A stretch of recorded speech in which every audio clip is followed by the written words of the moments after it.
میرے معزز محترم اور قابل قدر اساتذہ اکرام اور عزیز طلباء عزام اور میرے ہم مکتب ساتھیوں، السلام علیکم ورحمۃ اللہ وبرکاتہ۔ آج میں آپ حضرات کے سامنے جامعہ حنفیہ مدنیہ کے سالانہ اجتماع کے موقع پر جاند عالم، فخر مجسم، شافع محشر، ساقی کوثر محمد الرسول اللہ صلی اللہ علیہ وسلم کے نام نامی اسم گرامی کے حوالے سے چند معروضات پیش کرنا چاہتا ہوں۔ اللہ رب العزت سے دعا ہے کہ اللہ رب العزت مجھے حق اور سچ کہنے کی توفیق عطا فرمائے۔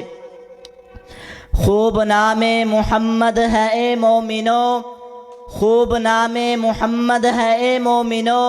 جس میں نکتہ بھی رب کو گوارا نہیں۔ خوب نام محمد ہے اے مومنو، جس میں نکتہ بھی رب کو گوارا نہیں۔ جو نبی کی محبت سے منہ پھیر لے، دونوں عالم میں اس کا گزارا نہیں۔ جو نبی کی محبت سے منہ پھیر لے، دونوں عالم میں اس کا گزارا نہیں۔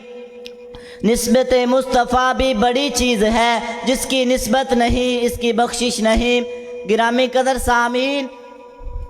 پہلی بات یہ ہے کہ عرب میں یہ نام مشہور نہیں تھا، لیکن جیسے فرشتے کی بشارت سے حضرت ہاجرہ نے بیٹے کا نام اسماعیل رکھا، جیسے حضرت مریم نے بیٹے کا نام یسوع رکھا، ایسے ہی سیدہ آمنہ رضی اللہ تعالی عنہا نے اپنے بیٹے کا نام محمد رکھا۔ چنانچہ زمین پر آپ کا نام محمد ہے اور آسمان پر احمد ہے، تورات میں محمد ہے، انجیل میں احمد ہے۔ ایک دوسری حقیقت بھی سامنے رکھے، وہ یہ کہ آپ کے نام کو حمد سے خصوصی مناسبت ہے۔ آپ حمد ہیں تو رب العرش محمود ہے، آپ احمد ہیں تو مقام شفاعت کا نام لواء الاحمد ہے، آپ حمید ہیں تو آپ کی امت حمادون ہے، آپ حماد ہیں تو آپ کے جھنڈے کا نام لواء الاحمد ہے۔ آپ سب سے زیادہ اللہ تعالیٰ کی تعریف کرنے والے تھے۔ دنیا کے اربوں خربوں انسانوں کو اللہ تعالیٰ کی تعریف پر لگا دیا، لہٰذا آپ حامد بھی ہیں، حماد بھی ہیں، حمید بھی ہیں، محمود بھی ہیں،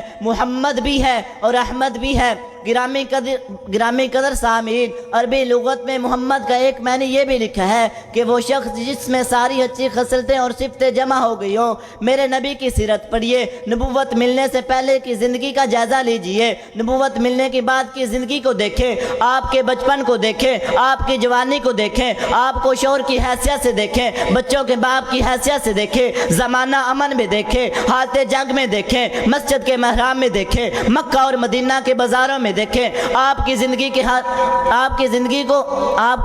ہر ادا کو دیکھیں، خوب ٹھونک بجا کے دیکھیں اور بار بار دیکھیے اور بتائیے کہ وہ کون سی اچھی خصلت اور صفت ہے جو آپ کو کسی کے بچپن اور جوانی میں نظر آتی ہے، کسی خطیب اور قائد میں نظر آتی ہے، کسی سپہ سالار اور حکمران میں نظر آتی ہے، کسی کی جوانی میں نظر آتی ہے، لیکن کیا وہ اچھی خصلتیں اور صفتیں میرے اور آپ کے آقا حضرت محمد صلی اللہ علیہ وسلم میں موجود نہیں ہے؟ گرامی قدر سامعین، محمد کا ایک معنی یہ بھی ہے کہ وہ شخص جس کی بار بار تعریف کی جائے، جس کی تعریف کبھی ختم نہ ہو۔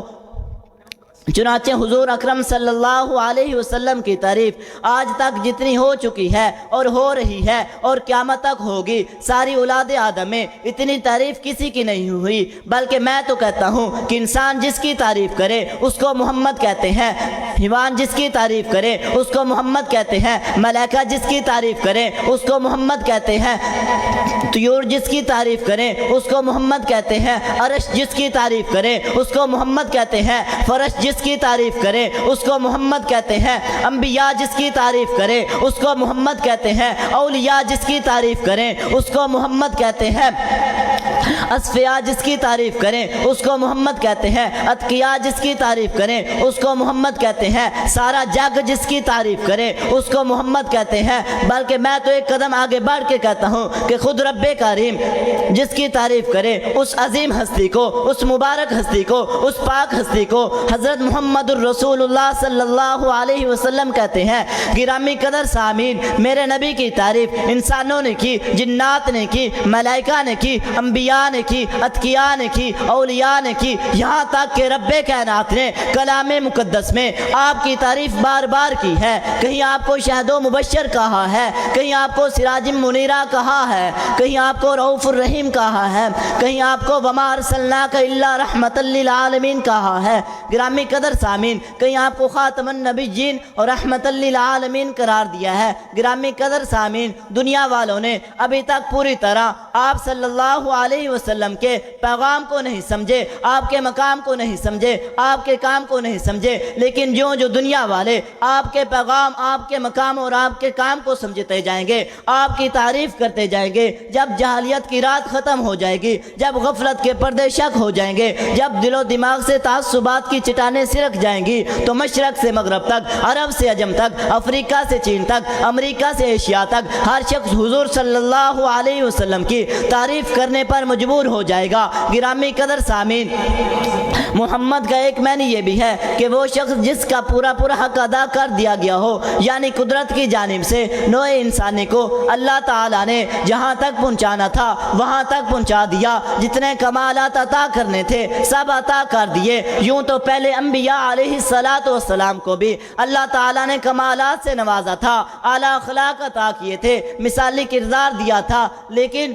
پہلے انبیاء کو فردن عطا کیے گئے وہ سارے کے سارے میرے اور آپ کے آقا حضرت محمد الرسول اللہ صلی اللہ علیہ وسلم کی ذات میں جمع کر دیے، یعنی آدم علیہ السلام کا خلق، شیس علیہ السلام کی معرفت، نوح علیہ السلام کا جوش تبلیغ، اسحاق علیہ السلام کی رضا، داؤد علیہ السلام کی آواز، ایوب علیہ السلام کا صبر، یونس علیہ السلام کے عطاء، یوسف علیہ السلام کا حسن، یحییٰ علیہ السلام کی پاک دامنی اور عیسیٰ علیہ السلام کا زہد و تقوی، جہاں کے سارے کمالات آپ کی ذات میں یکجا کر دیے گئے تھے۔ اسی لیے تو حضرت نانوتوی رحمت اللہ علیہ نے فرمایا، جہاں کے سارے کمالات آپ کی ذات میں ہیں، تیرے کمال کسی میں نہیں مگر دو چار۔ گرامی قدر سامعین، بس بات یہ ہے کہ اللہ کے بعد آپ ہی کا مقام ہے، اس لیے کلمہ طیبہ میں جہاں لا الہ الا اللہ کی ہاں ختم ہوتی ہے، وہیں اس کے فوراً بعد محمد کی میم شروع ہو جاتی ہے۔ اس کلمہ سے یہ بات بھی ثابت ہو جاتی ہے کہ جو شخص اللہ کو تو مانے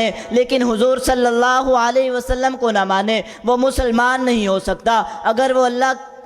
وہ رب کی ربوبیت کو مانتا ہے تو اسے مصطفیٰ کی مصطفائی کو بھی تسلیم کرنا ہوگا، اگر وہ